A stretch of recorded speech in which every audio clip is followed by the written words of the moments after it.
What's going on, everyone? It's KB the Mark, back to bring you the news.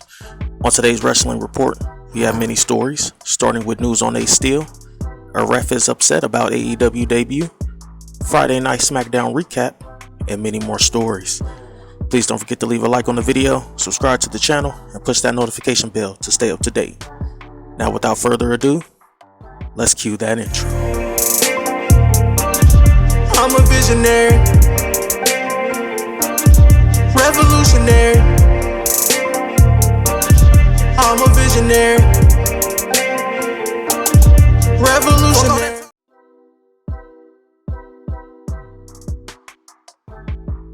Ace Steel has left AEW following his involvement in the AEW All-Out backstage brawl with CM Punk, Kenny Omega, and the Young Bucks. During the fight, Steel allegedly flung a chair and bit Omega. Due to an ongoing third-party inquiry, everyone involved in the altercation has been suspended and cannot publicly comment or mention the situation. On the latest Grilling JR podcast, Jim Ross talked about Ace Steel being released from AEW. He's a smart guy, he has a lot of product knowledge, solid hand. I thought he did a nice job. I didn't work with him directly a lot. I have seen him at TV and he was always friendly and approachable. I'm sorry to hear that because I thought he was a good hand and did a nice job there. Things have a way of working out. You never say never, but I always thought he did a nice job for us. He was very loyal to CM Punk. Nothing wrong with that. They were buddies. I'm assuming CM Punk is the guy that got Ace Steel his job. I don't know where all of that is going. I hate to see anybody lose a job, lose a paycheck. While he was there, he seemed to be a viable asset, but again, I didn't work with him directly. I didn't have any issue, pro or con, with him. The bottom line is another guy lost his job. That's what regrettable.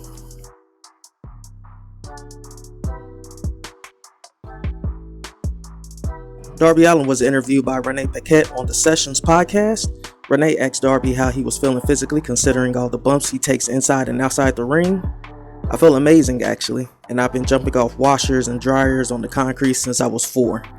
I feel really solid actually. I'm so extreme about physical therapy. I want to be as crazy for as long as possible. So if you ever see me at tapings, I'm always in the doctor's room. Not because I messed up. I like to do maintenance like dry needling and acupuncture and a lot of yoga. Allin was asked on how he became friends with Sting. People say, oh, so you guys are together because you just paint your face.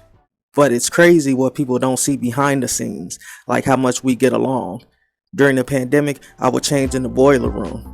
Like that was my spot. I would shut the door and I'd just be in the boiler room. Then one day, Sting walked by and he's like, why are you in this boiler room? I was like, I just like to be in my own zone. I don't know, like my own world, like to get away from everything. Then he's just like, all right, well, my locker room is your locker room from now on. Ever since then, even when we went on the road, he's just like, your locker room is my locker room. We have such, stuff outside of the ring. It's cool, but no one gets to see that. When we're paired off now, it feels super right, but in the beginning, I have no idea. It's funny because they're like, all right, you're going to sit in the rafters for a couple of weeks. I didn't put 2 and 2 together. Then they said, Sting is going to debut. Oh, cool. I've never met him. Then I started talking to him, and then he was watching all my promos. He's like, dude, don't change a thing. You're doing awesome. Then they asked me to be paired with him, and it was awesome to play a part in his final chapter.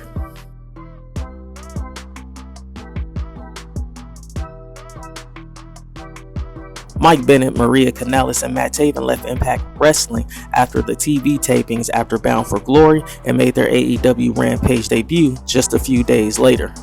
On the current Reffin' It Up podcast, referee Brian Hebner shared his thoughts on AEW debuting them on their TV, despite the fact that those 3 still had Impact appearances on film that had yet to air.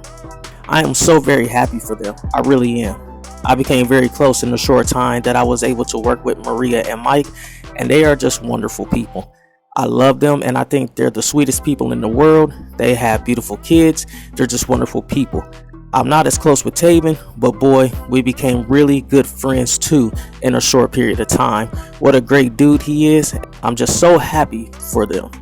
Now, the only thing that pisses me off, and it's not about them, It's about how it always just seems that Impact bends over backwards and does every fucking thing they can with AEW to do the Forbidden Door gimmick or whatever the fuck it is now, and then they had the audacity to put them on their TV show before it's even on Impact, that they're not there anymore.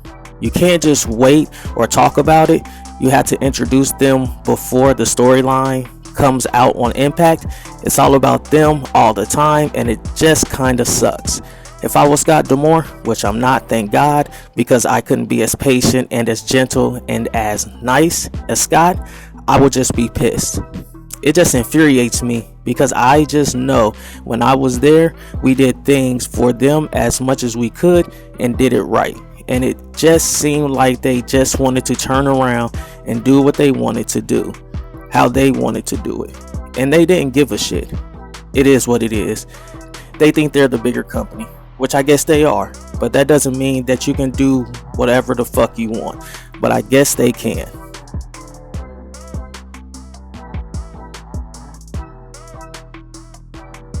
According to Fightful Select, AEW management spoke with Athena and Jody Threat following their match on Dark, which was taped last week in Toronto. Threat appeared to be working hard with Athena, and Fightful claims that there was a point where Threat tripped on what her comeback was meant to be and ended up becoming a little disoriented. So she asked Athena what was next in the match, and things degraded. According to the narrative, some people were confident that Threat had no problem with the physicality, but it shouldn't have happened in the first place, and others close to Athena stated that both ladies were approached by management to ensure that everything was fine.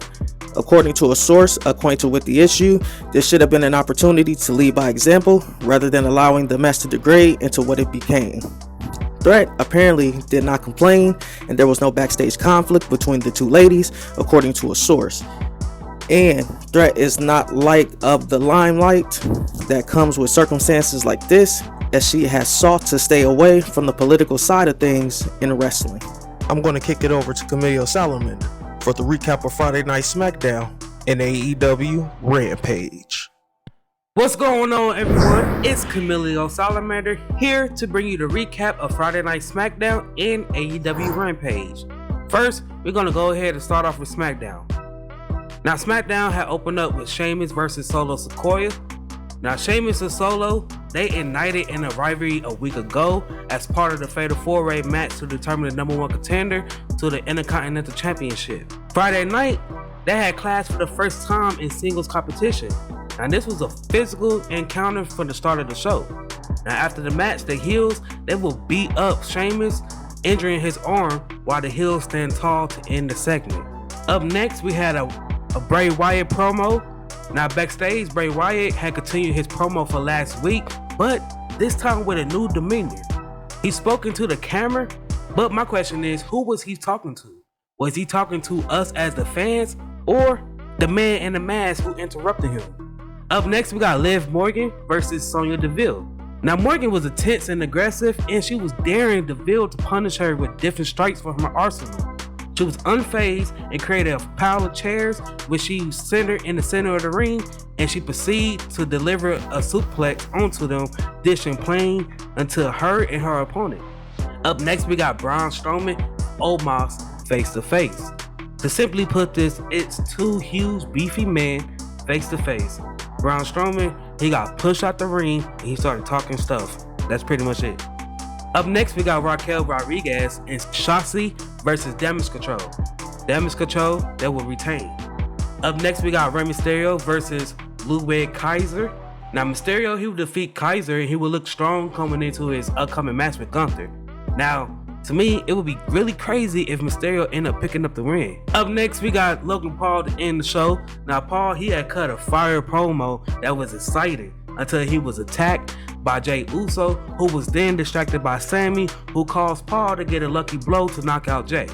Now going into Saudi, this may be one of Roman's exciting matches of the year, of course coming behind Drew McIntyre at Clash at the Castle. Now Smackdown was an avid show for my taste, but if I have to rate it out of 10, it'd get a 7.2. Now, let's move on to Rampage. Rampage had opened up with the Acclaim versus the Varsity Athletes. Now this match was fun with a little performance, but it will ultimately be forgotten in a week or so. Nothing really special happened other than a few funny moments. Like the spot with Sterling, who was a little bit immature, but it's pro wrestling, so all that is fine. Up next, we got Hook versus Ari Daivari. This was one of Hook's most competitive fights, but it was still too short to be anything more than a glorified squash match. Up next, we got Leela Gray versus Willow Nightingale. All I'm gonna say about this is, just sign Willow already. What are you waiting for? And to end off Rampage, we got Orange Cassidy versus Rush versus the Dark Order's number 10. This match had the most time out of the whole show, but it still wasn't, considered to be long. They just had enough time to make it feel competitive while rushing from spot to spot. So it all worked out at the end. To me, Rampage was okay. I still don't understand why Rampage is only on for an hour, but hey, what the hell?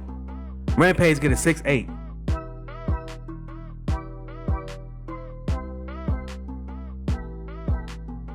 Sasha Banks is returning to USA Network as she is advertised to appear on USA Network's Armageddon game show that is co-hosted by Nikki Bella. Brie Bella is also advertised as one of the guests for the show. Nikki co-hosts the show with Carson Daly and Blake Shelton.